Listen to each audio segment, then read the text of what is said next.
Period কোনো লজ্জা বা অসুখ নয়, বরং এটি একজন নারীর সুস্থতার লক্ষণ। কিন্তু আমরা কি জানি এই সময়ে সঠিক যত্ন কিভাবে নিতে হয়?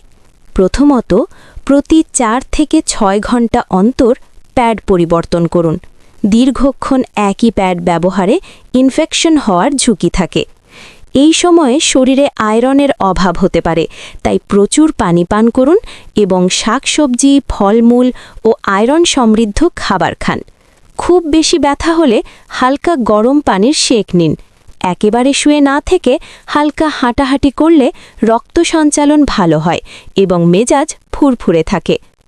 মনে রাখবেন, পিরিয়ডের সময় টক খাওয়া যাবে না বা গোসল করা যাবে না, এগুলো সম্পূর্ণ ভুল ধারণা।